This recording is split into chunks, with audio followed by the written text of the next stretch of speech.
Hello again, English students. I hope you're doing well. As always, it's Mr. Williamson. We're getting ready to start our mythology unit, if you will. And the first story we're reading, the first myth we're reading is the beginnings of the Maasai people, or the beginnings of the Maasai. All right, so thought I'd just read this out loud for those of you who would benefit from hearing it read out loud. Once again, there are some words in the story that I'm not 100% sure how to pronounce. I will do my best, but forgive me if I say them incorrectly. So, as we read, highlight mythical details and use sticky notes to record important plot details to include in a summary. Well, obviously, when we're reading this, you want to pay attention to what happens in the plot, the sequence of events, but also think about things that we talked about with our previous stories, like who are the characters, what is the setting, what is the conflict, or what are the conflicts if there's more than one, how the conflict's resolved, and ultimately, what do you think the theme or message of this particular myth is? And since we're getting into mythology, ask yourself, what makes this a myth? Why would this be considered an example of mythology? Okay, without further ado, here we go. I am the daughter of the great Netukob, the father of the Maasai tribe in Africa. You might think this makes me special, but my father believes that I should live just like the rest of the tribe. Thus, he sends me to look after our tribe's cattle with the other daughters and sons. These cattle are sacred because they are actually a divine gift from the sky god Enkai. Our tribe makes a living by caring for the cattle, feeding them, protecting them. Whenever we eat the meat of a cow or drink its milk, we become one with our God. When we have rituals or community celebrations, I have to bring the cattle because their presence is essential. My job is important, so I work hard to do it well, even though the cattle can sometimes be troublesome. Our relationship with Ankai is essential to the tribe. Ankai is neither male nor female. The sky god is powerful, but can change from nurturing to vengeful, depending on our behavior. Sometimes Enkai is Enkai Norik, the black god, happy with us and blanketing the sky with black dark clouds that pour out rain to nourish the plains. When angry, though, Enkai becomes Enkai Nonyoki, the red god. In these times, the sun grows incredibly hot until the earth dries up and becomes barren. Because of this, we work to keep NKI happy. Now, as you read, guys, if you see things that are highlighted like this, you can click on it to get a little extra note about this. You see that this description makes a connection between a god's feelings and nature. When the god is angry, the people are punished with a hot and dry season. Vengeful means punishing, of course, and nourish means feed, and barren means lifeless. So as you read, don't ignore these links, especially if you don't know what a word means. It's there to help you. My life must sound so different from yours. Perhaps I should tell you another story to explain why we, Maasai, live this way. Go into the next page. Here we go. In the very beginning of the world, Enkai was the only god, the guardian of rain, fertility, sun, and love. With that love, Enkai birthed three sons who became the fathers of the three tribes. Enkai gave each tribe a gift to help them succeed in their new home.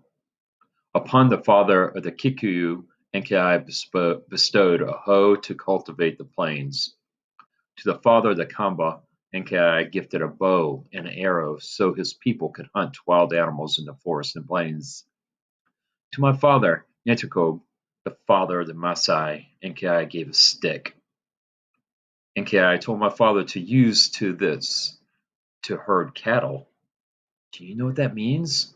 Not only is my father the father of our whole tribe, but my grandparent is a sky god. If only I had inherited Enki's ability to control the weather.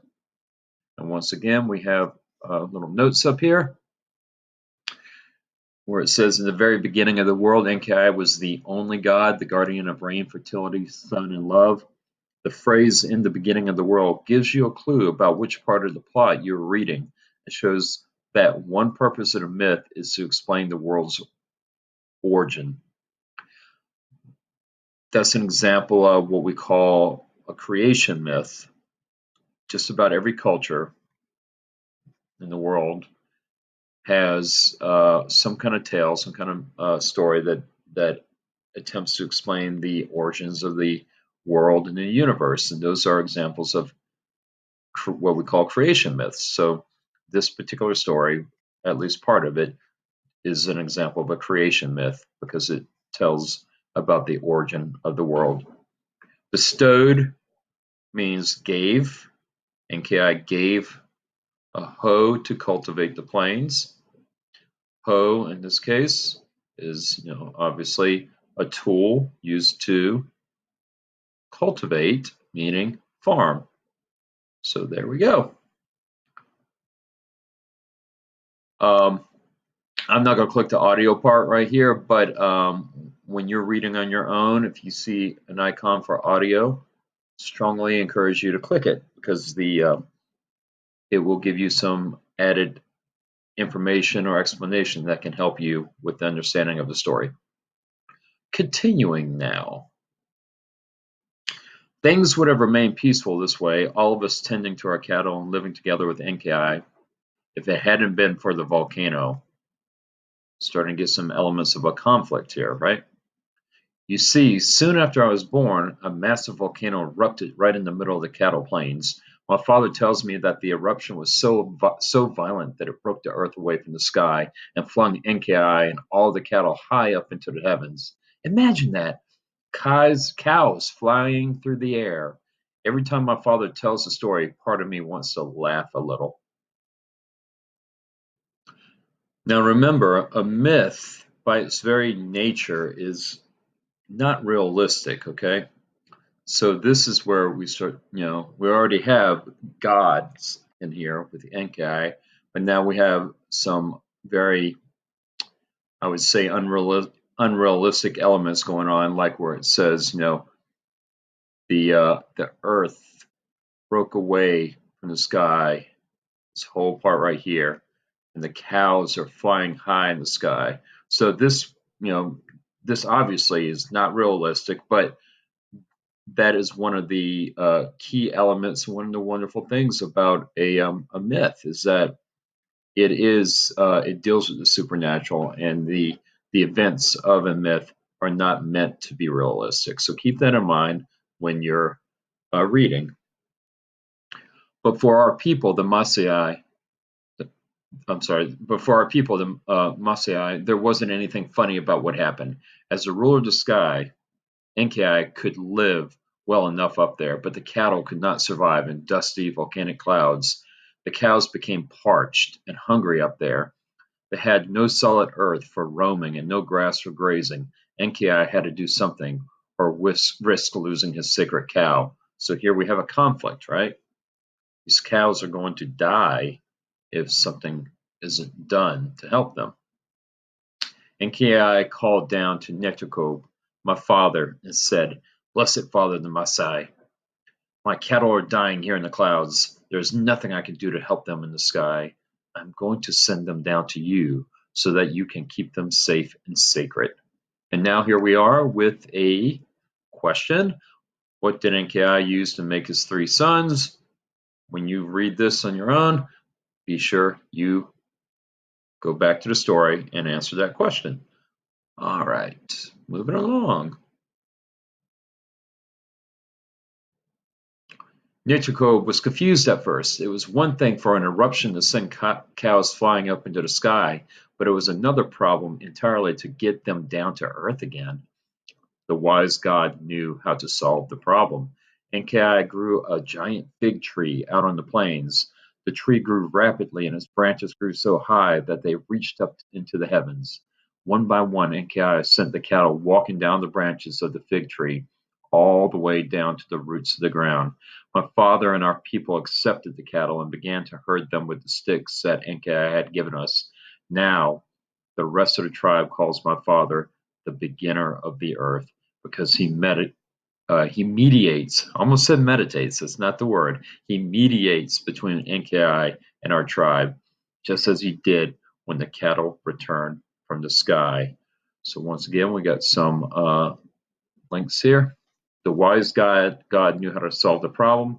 Here you discover that one of his sons is faced with a problem, and the God is able to solve the problem.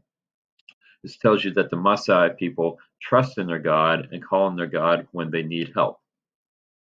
And mediate, what could that be? Because the Father mediates between Enki and our tribe, just as he did when the cattle returned from the sky. So, he's kind of like the go-between. He's the link, if you will. He's resolves and conflicts. Okay, he mediates. All right. And once again, just like earlier in the story, when the cattle were up in the sky, we got some kind of crazy things going on here, unrealistic, if you will, but it's all part of the genre of mythology. This whole thing, Enki sent the cattle walking down branches of a fig tree all the way down to the roots of the ground. Okay, so that's how he gets the cattle out from the sky. He plants a huge a fig tree that grows up into the heavens, and these cattle walk back down the earth on the fig tree. Yeah, ridiculous. I know, I get it, but you need to do what's called suspension of disbelief, and we'll talk about that as we move further into our mythology unit. But what that means is when you suspend your disbelief, you have to just accept the reality of the story that is presented to you. And we will definitely talk more about that as we move along in our mythology module. And I'm sorry, don't know why those red lines are still there. All right, let's keep going. We're almost done. When I was little, I used to climb into the giant fig tree with the other children, but it was so tall that I couldn't reach very high. Now that I'm older, I can climb much farther. But I will never find out if I could have climbed to heaven. You see, the tree is gone now. Neighboring hunters from the Kamba were jealous of Naderkob's special relationship with Enki and the gift of our cattle. Out of vengeance, they hewed the fig tree into little pieces. It was heartbreaking to lose a strong bond with the sky god, but as long as we still have our cattle, we can still feel the joy of being connected to Enki. Now Enki lives at the top of Mount Kenya, and we Maasai still live below, herding cattle down in the plains. It's not a bad life, especially when Enki is the black god providing for us. And when the cattle of our other children cause problems, I just warn them that they never know when I might suddenly develop my godly powers. Ooh. All right, and then you have a question at the end that, of course, you need to answer. What separated the Maasai from their special relationship with Enki? And you got your choices right there. So, what about this story? Obviously, what makes it a myth? Well, one of the key things is there are gods or goddesses involved. So that's a um, common element of mythology stories is that there's going to be gods or goddesses interacting with the human characters in the story, and that definitely happens here. Also, a key element of a myth is using the supernatural to explain something in the natural world or to explain something about nature or something about humanity in general.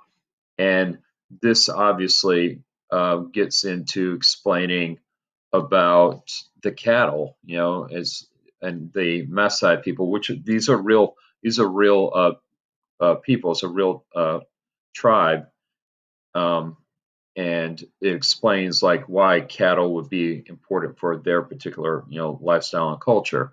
So you can see how this is an example of a myth that provides an explanation, uses the supernatural to provide an explanation for something in the natural world.